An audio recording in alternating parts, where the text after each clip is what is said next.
Jangan sampai generasi muda itu menjadi apatis. Ya. Sayang sekali. Nah nanti kalau dikasih amanah masyarakat Klaten secara utuh ya, nah ini generasi muda Klaten yang disebutkan tadi kan masih banyak yang memilih karir di kota-kota sebelah. Nah ini bagaimana upaya Mas Ono untuk menggait mereka untuk pulang kampung saja atau tetap di Klaten, kita besarkan Klaten bareng-bareng. Intinya kan sebenarnya adanya lapangan pekerjaan. Oke.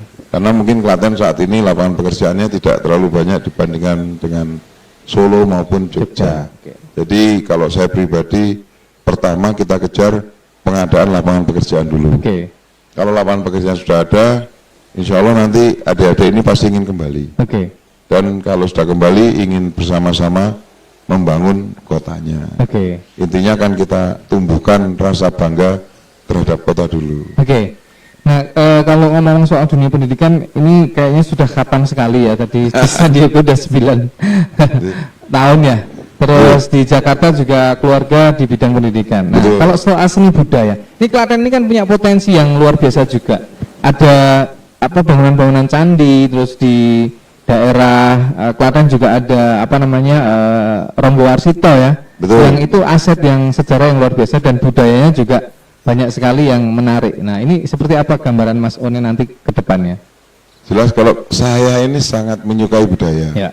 Kemarin sebelum pandemi itu di rumah orang Jepang, orang Korea Selatan yang kecil aja bisa, kenapa kita enggak ya? Betul sekali. Nah jadi tulisan itu adalah warisan budaya. Dan kalau Anda lihat di seluruh dunia itu tidak semua suku bangsa itu punya tulisan. Hanya suku bangsa yang besar saja. Kita malah melupakan, kan sayang. Padahal secara peradaban kita sudah maju ya. Betul sekali. Tulisan Jawanya. Balik lagi ke pengalaman di San Diego ya. Sebelum kita nanti di segmen terakhir. Apa sih yang pengalaman apa di bidang pendidikan atau usaha untuk anak muda khususnya ya, yang bisa diadaptasikan di Klaten dari sana gitu? Kira-kira apa? Kan pasti di sana ada habit-habit yang bagus gitu. Yang simpel saja ya. Dalam mengenyam pendidikan, yang membedakan kalau di kita ini masuk sekolah itu kan anggap misalnya rebutan hadir paling pagi. Kalau di Indonesia itu kan rebutan hadir paling pagi untuk mencari kursi paling belakang. Kalau di sana rebutan, kalau di sana semuanya berebut mencari kursi paling depan. Sama-sama pagi, tapi kalau kita. Jadi kalau kita terlambat kuliah di sana, itu dapat kursinya di belakang.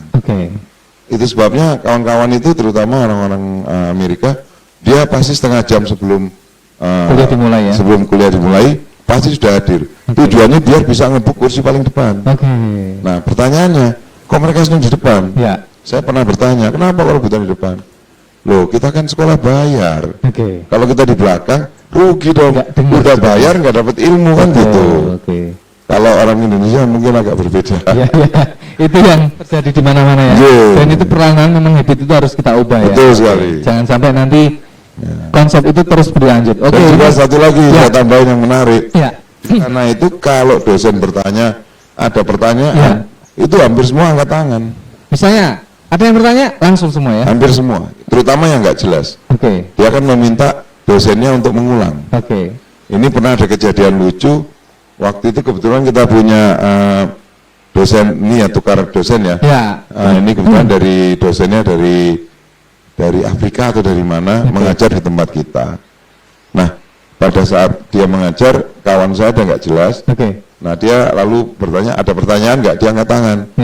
Pak, tolong diulang lagi karena saya tidak jelas. Dosennya mengatakan, kamu nggak jelas karena kamu nggak pinter. Ini kawan saya langsung marah dan menunjuk dosennya, mengatakan, Bapak di sini tuh saya bayar untuk membuat saya cerdas karena saya belum mengerti. Berarti Bapak nggak layak dapat bayaran. Bapak harus ulangi lagi supaya saya mengerti, baru Bapak bisa terima gajinya. Ini kalau orang Amerika itu seperti itu. Jadi kalau nggak ngerti, buru-buruan tanya. Kalau di sini sedang bel, sedang lunga kan gitu. Rambut itu apa-apa. Customernya gitu. Inilah yang nanti akan kita bangkitkan di adik-adik sekolah, SMA, Ya. SMP dan SD, yang pelajaran yang diberi nama critical thinking. Oke. Mereka harus mengembangkan pikiran dan harus berani bertanya, mengembangkan pikirannya. Oke, siap. Ini ada respon lagi nih dari warga Klaten. Ada Mbak Linda Ayu Astriana, Makmur Kang Klaten, Pak. Wah. Oh, siap. Terus ada Mas Gendut, mantap, warga pingin perubahan. Nah, ini saya bacain ya, ini ya. Respon-respon yang ada di live ini. Terus ada Mas Ridwan Mulyanto, mantap Pak. Terus ada Pak Dekamto, Klaten pasti lebih baik bersama Pak One. Wah, amin. Terima kasih, Terima kasih amin. ya. Oke, terus ini ada Mas Sulis Sodron dan Mas Sudianto. Ini emotnya jempol dan dukungan kuat gitu. Oh, siap. Terima kasih. Oke, Tribuners. Live streaming bincang seru, ngobrol seru sore ini bareng Mas One Krisnata akan segera kita akhiri, tapi jangan khawatir karena kalau penasaran kepo dengan profilnya Mas One Krisnata bisa disimak lagi karena kita akan berjumpa lagi ya di next live streaming. Siap. Ya semoga besok pendaftarannya lancar Terima kasih. ya, Terima kasih. karena syarat sudah semua terpenuhi. Dan Betul. terima kasih. Saya sih berharapnya Mas One menjadi pribadi yang terus istiqomahnya di dunia pendidikan dan pariwisata, Mas. Oh, siap. Karena dua itulah yang Iya. bisa membuat Klaten ini makin bersinar ya. Iya, Masih terima bersinar ya sekarang ya? Wah, Bersih, saya sehat, nggak apa mau sih? jawab aja. Kita akan buat lebih bersih. Oke. Itu saja. Kalau perlu mataharinya 3 gitu ya. Matahari ini biar bersinar ya. Oke. Iya. Oke, terima kasih ya Mas One Krisnata. Iya, terima kasih. Dan besok salam buat Mas Muhammad Fajri. Siap. Pasangannya. Terima kasih teman-teman yang sudah menonton kita di live streaming bincang seru bareng Mas One Krisnata. Beliau adalah salah satu bakal calon Bupati Klaten 2020 ya, Yeah. yang diusung oleh Partai Demokrat, Gerindra, dan PKS. Ya, 3 partai ya. Oke. Sebelum kita tutup, sekali lagi saksikan terus program-program live streaming di Tribun Jogja Official. Banyak sekali program yang insya Allah membuat kita positif ya. Dan akhir kata, saya Yuda Kristawan bareng Mas One Krisnata. Kita undur diri ya Mas ya. Siap. Sehat selalu bareng keluarga. Tetap Siap, jaga amin, kesehatan amin. ya. Terima kasih. Assalamualaikum warahmatullahi wabarakatuh. Salam sejahtera. Om Swastiastu. Thank you.